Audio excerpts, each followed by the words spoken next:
मुस्कुराएंगे। अपने गुरुवर की इन वाणी को सुनकर के सबरी ने दिन महीने रात व्यतीत कर दिया और एक दिन ऐसा हुआ कि भगवान श्री राम को सबरी के द्वार पर आना ही पड़ा। ठीक ऐसा ही हमारा भाग्य होता है कि एक न एक दिन हमारा भाग्य करवट जरूर बदलता है और जब वो घड़ी आती है तब हमारा सब कुछ पहले जैसा नहीं रहता, अर्थात एक सुखद अनुभूति हम तक पहुंचा जाता है। देखा जाए तो भाग्य के कारक देव गुरु बृहस्पति 9 जुलाई को उदित अवस्था में आ रहे हैं, जो अभी तक अस्त अवस्था पर चल रहे थे। मन में प्रश्न आ रहा होगा कि वास्तव में ये अस्त अवस्था होता क्या है। यदि सरल शब्दों में जाने तो ध्यान देंगे, आप यदि किसी काम को लंबे समय तक कर रहे हैं, आप थक चुके हैं और एक छोटी सी झपकी आपको चाहिए और उस छोटी सी झपकी को प्राप्त करके जो नई स्फूर्ति, जो नया ताजगी हमारे जीवन पर प्राप्त होती है, हमारे शरीर पर आती है, ताकि हम उस कार्य को करने में जो हमने समय लगाया है उस कार्य को अब ज्यादा मजबूती से कर पाए। ठीक ऐसे ही अवस्था पर अब देव गुरु बृहस्पति प्रविष्ट होने जा रहे हैं। शुरुआत से ही शुरू करते हैं और कैसे इसके परिणाम मिलने जा रहे हैं, क्योंकि आज सिर्फ देव गुरु बृहस्पति ही नहीं बल्कि शनि के माध्यम से, जो कि कर्म और भाग्य दोनों का सहायता हमको एक संग मिलेगा, दोनों के द्वारा 3 बड़े परिणाम हैं जो सबसे ज्यादा मजबूती से मिलने जा रहे हैं आपके अपने मकर राशि को। समझिएगा कि वास्तव में क्या होना है। 15 मई 2025 का वो दिनांक था जिस दिन देव गुरु बृहस्पति का गोचर ठीक आपके छठे भाव पर हुआ था और 12 जून को देव गुरु बृहस्पति को सूर्य भगवान ने अस्त कर दिया और 6 जुलाई को ये पुनः फिर से उदित हो गए।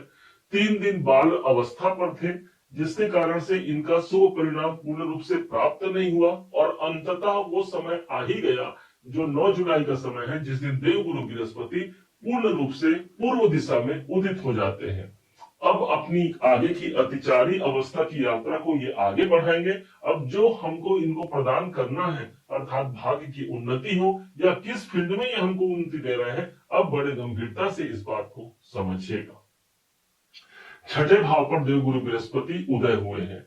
अब कहा गया है कि इनके पास जो प्रथम दृष्टि है और वो दृष्टि सबसे ज्यादा महत्वपूर्णता अपने अंदर विद्यमान रखती है। उस हिसाब से 1 2 3 4 5 अब इनका जो प्रथम प्रभाव आएगा वो ठीक हमारे 10वें भाव पर आएगा और ये स्थान है मकर राशि के कैरियर का स्थान।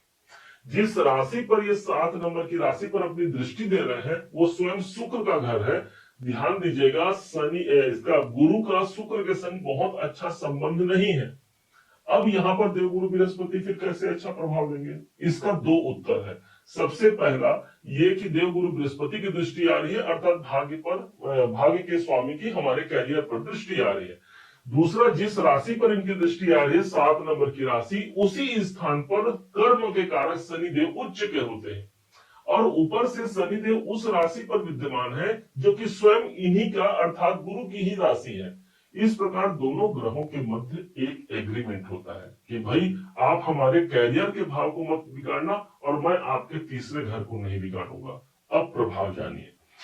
10वां भाव प्रभावी होना अर्थात कैरियर के लिए एक नए आयाम को प्राप्त करना, एक नए प्रतिष्ठा को प्राप्त करना। आप काम कर रहे हैं, उस कार्य पर विशेष प्रगति हमको तभी प्राप्त होती है जब हमारा भाग्य और कैरियर सपोर्ट कर जाए। यहाँ पर भाग्य हमारा समर्थन करता है, कैरियर हमको सपोर्ट करता है, जिसके माध्यम से हम नए कार्य की शुरुआत कर सकते हैं। न सिर्फ नए कार्य की शुरुआत बल्कि जो कार्य कर रहे हैं उसमें उसी कार्य पर ही एक विशेष उन्नति का अवसर यदि हम तलाश कर रहे हैं तो एक अच्छा वातावरण है।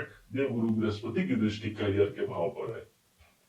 कोई अधूरे कार्य इस समय पर ज्यादा मजबूती से पूरा होगा, क्योंकि इसके पहले तो ये अस्त अवस्था पर हो ही गए थे, अब उदय हो गए हैं, अर्थात अब जो इनका बल है वो कई गुना बढ़ चुका है। और ऊपर से देवगुरु बृहस्पति के गंगा जल समान की दृष्टि मेरे कर्म के भाव पर पड़ रही है। जो मेरा लक्ष्य है, जो मेरा मुकाम है, वहां तक मैं पहुंच पाता हूं। गुरु का ये प्रथम वरदान है जो 10वें भाव पर हमको सिद्ध होता है।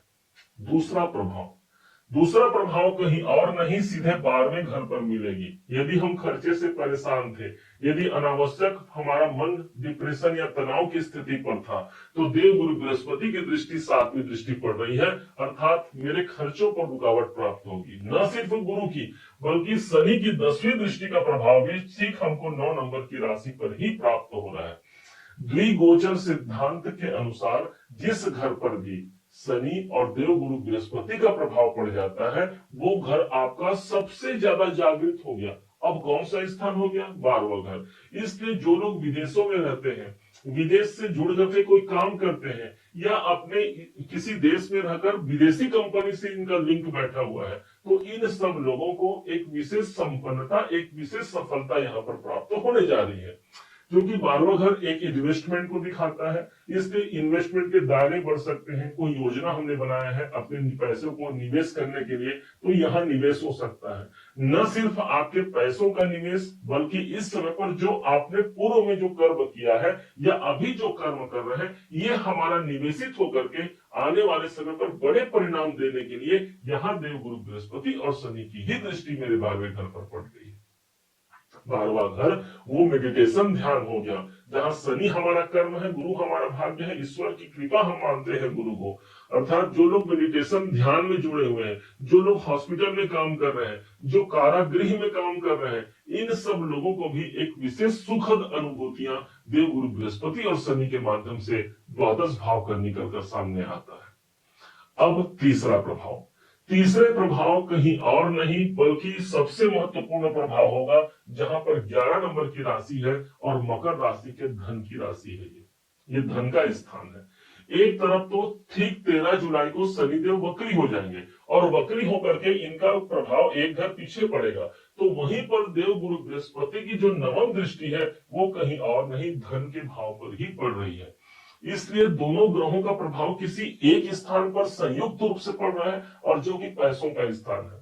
पैसे की व्यवस्था नहीं हो पा रही है किसी काम को आगे बढ़ाने के लिए। हो सकता है सबसे ज्यादा मजबूती की स्थिति रहेगी कि उस धन की प्रबंधन यहाँ पर ये दोनों ग्रह मिलाकर के कर पाए और वो धन तक हम पहुंच पाए जो धन हम प्राप्त करना चाहते हैं।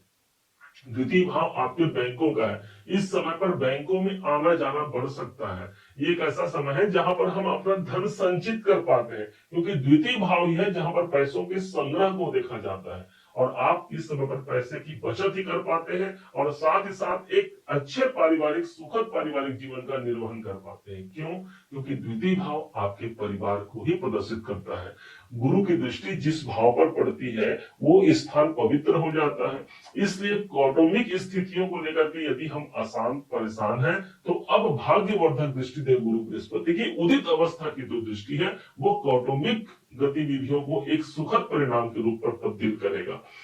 हो सकता है कि परिवार में, कुटुंब में कोई मांगलिक कार्य हो, कोई विवाह हो, कोई संतान का जन्म हो, ये सब सुखद अनुभूतियां हमको प्राप्त होने जा रही है। द्वितीय भाव आपकी वाणी है।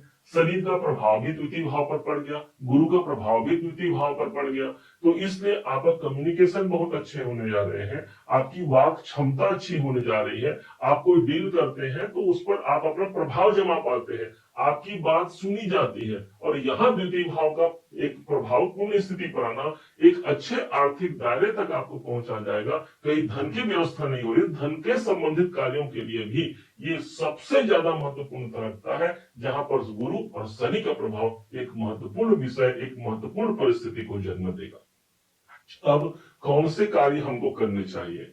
ध्यान दीजिएगा, गुरुदेव छठे भाव पर बैठे हैं, इसलिए छठा भाव आपके जॉब का है, आपके कर्म का है। अब गुरु के मंत्रों का आप जाप कर सकते हैं। ओम ब्रीम बृहस्पते नमः के मंत्रों का जाप हम कर सकते हैं। मंत्र जाप मम दृढ़ विश्वासा पंचम भगति सो वेद प्रकाशा। अर्थात मंत्र जाप में बड़ी शक्ति होती है, जो बड़े से बड़े दुष्परिणाम को भी एक सौभाग्य में परिणित कर सकती है, और वो कार्य फलीभूत हो सकता है जो हम अपने जीवन में चाहते हैं। और इसलिए गुरु के मंत्र का जाप कीजिए। यदि आप स्वयं गुरु दीक्षा ले चुके हैं तो गुरु के जो मंत्र प्राप्त हुए हैं वो सबसे बड़ा रामबाण आपके लिए काम करेगा। इसलिए गुरु मंत्रों का हमेशा अनुसरण करना चाहिए, उनके मंत्रों का जाप करना चाहिए। यदि आपने गुरु दीक्षा नहीं लिया है तो सारे जगत के एक ही गुरु हैं और वो है भगवान शिव। इसलिए भगवान शिव के मंत्रों का जाप, नमः शिवाय का जाप कीजिएगा, क्योंकि इस कार्यकाल पर ऑलरेडी पहले से ही, क्योंकि 18 अक्टूबर तक ये गुरु का प्रभाव रहेगा जो हम बता रहे हैं, उस समय पर शुरुआत में जो समय मिलेगा वो श्रावण का महीना मिलेगा। और श्रावण के मास में भगवान शिव की आराधना कभी विफल नहीं होती। भगवान हमारे कार्य को पूर्ण करते हैं। भावी मेट सकत त्रिपुरारी, भगवान शंकर जी में वो सामर्थ्यता है कि यदि हमारे मस्तक पर कोई दुर्भाग्य भी लिखा है तो उसको वो सौभाग्य में परिणित करा जाते हैं। उम्मीद है आप सबने इसे समझा, आप सबने इसे जाना। यदि आपने इसे समझा है, जाना है, मेरे समझाने का प्रयास यदि आपको सार्थक लगा हो, मेरे समझाने का तरीका यदि आपको सार्थक लगा हो, तो हर बार की भांति इस बार भी अपना प्यार भरा लाइक और कमेंट करना कभी मत भूलिएगा। और हाँ, यदि अभी तक आपने चैनल को सब्सक्राइब नहीं किया है, सब्सक्राइब जरूर कीजिएगा। पुनः एक बार फिर आप सभी का दिवस बहुत मंगलमय हो, इन्हीं शुभकामनाओं के साथ। जय श्री राम।